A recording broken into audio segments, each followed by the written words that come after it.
안녕하세요. 너하나 은퇴학교 꿈꾸는 자본가 이권보입니다. 은퇴전략가 김동석입니다. 네, 오늘은 실패한 은퇴자의 세 가지 공통점, 이 세 가지 중에서 첫 번째 시간입니다. 1탄, 자녀 사전 증여입니다.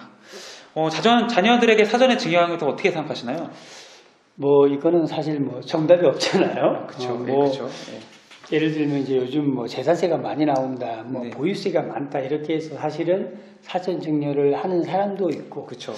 또 하나는 이제 우리 그 부모님 세대들은 아직도 혹시라도 우리 여성분들 오해하지 마시고 우리 부모님 세대는 아직도 아들 우선적으로 많이 그쵸. 생각하는데 그러다 보니까 내 딸이 시집가기 전에 미래 아들들에게 또는 손주들에게 사전 증여를 해야 되겠다 이런 분위기가 아직까지 좀 있는 현실이죠. 네, 그렇죠. 있는 현실이죠. 실제로 이제 요즘 신문 같은 거 보면은 그 강남에서 특히 부자들이 이제 자녀들에게 아파트를 주는 이런 얘기들이 많이 나오잖아요. 그렇죠. 상습세 아끼려고. 네.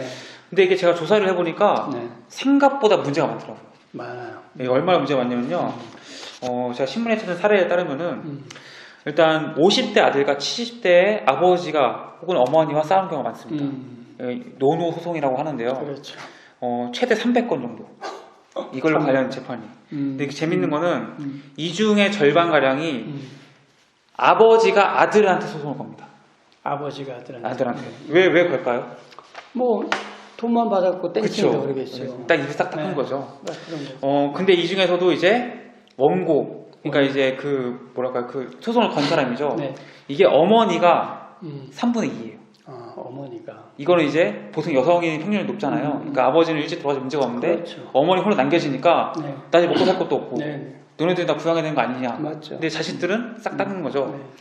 그래서 이제 자식들에게 남겨줄 정도의 재산을 가진 남편이 먼저 사망을 하니까 이제 다 모든 몫을 가져간 장남들이 어머니를 모시지 않고 이제 눈을 딱 감는 거죠.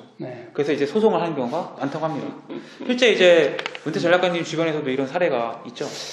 이제 제가 가끔 상담하다 보면 흔하지는 않지만 이제 가끔 만나는데 제가 안타까웠던 분이 한 분 있는데 이분이 이제 자기 장인어른인 거죠. 그 이제 아내분은 맏딸이에요. 근데 이 장인어른이 이제 이 딸들이 출가하기 전에 아들이 둘인데 일찌감치 땅을 전부 다 아들들에게 상속을 해준 거예요.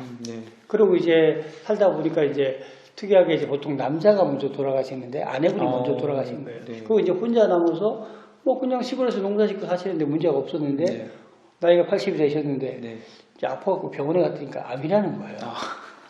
그래서 이제 아들에게 전화해서 야 아들 이래가지고 저기에서 암이랬는데 병원에서 수술을 하라고 하는데 이렇게 하니까 아니 아버지 나이가 80인데 무슨 수술을 하시려고 하시냐. 그냥 좀 버텨보시는 게 좋지 않겠냐 이렇게 얘기를 한 거예요. 그래서 맞사위 입장에서 아니 아무리 그래도 그렇지 노인네가 특별히 아픈 것도 아니고 그냥 암 진단을 받았을 뿐 건강한데 이건 수술을 해야 되지 않냐. 그러니까 아들들이 안 된다. 나이 80인데 수술하다 돌아가시면 어떡할 거냐. 이렇게 반대를 한 거예요. 그래서 그래도 일단 수술은 해보자. 이렇게 해갖고 이제 모시고 와서 수술을 했는데 문제는 수술이 너무 잘 된 거야. 아무 문제가 없어. 수술 부분을 딱 떼어놨어. 전이도 안 되고 깔끔해서 아버님이 생생해지신 거야. 그러고 나니까 이제 항암 치료를 해야 될 거 아니에요. 그러니까 이제 이 아들들이 그러니까 이제 누나인 거잖아요. 누나가 살려놨으니까 아버지는 누나가 알아서 해. 우리는 못 모셔. 바쁘고 우리는 못 모시니까 누나가 아버지를 수술해서 살렸으니까 누나가 책임지라고 이렇게 한 거예요. 그리고 이제 시골에 내려가 계셨는데 항암 치료를 이제 수술한 병원에서 해야 될 거 아니에요. 그래서 이제 이 아들들 집 근처에 병원에서 수술을 했어요. 그 이제 항암 치료를 받으러 거기 가야 될 거 아니에요. 아들들이 절차받는데 오지 말라고 한 거야.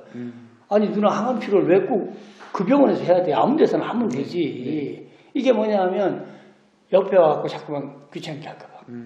그리고 나서 이제 아버지를 갖다가 집에 와 있으라고 하면 아버지가 못 와준다고 하니까 시골 가시겠다고 했다고 해서 그냥 시골에다 덜렁덩 갖다 놓은 거죠.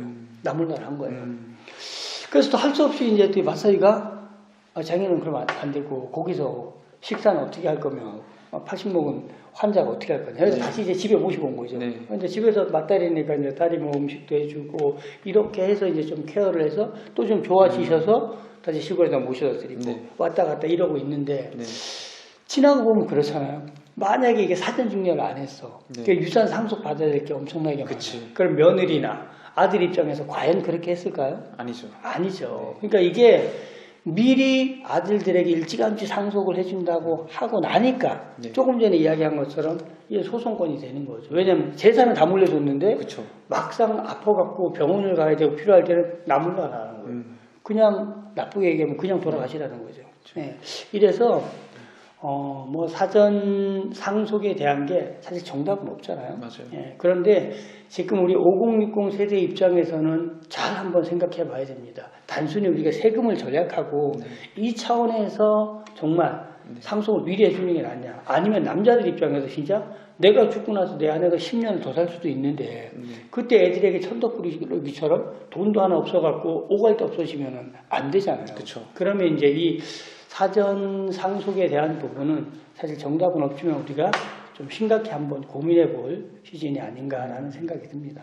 사장진열을 하게 되면은 세금 절약의 측면도 네. 있지만 이런 노노 소송 네. 갈등이 생기잖아요. 굉장히 많이 여러분들의 생각을 한번 댓글로 남겨주시면 좋을 것 같습니다. 그래요. 그래서 오늘 저희가 사전 상속에 대한 이야기를 했는데 한번 영상 보시면서 사전 상속에 대해서 나는 찬성한다. 그 이유. 나는 반대한다. 그 이유를 댓글로 좀 한번 남겨주시면 저희가 한번 분석을 해서 한 번 더 저희가 영상으로 올려드리도록 하겠습니다.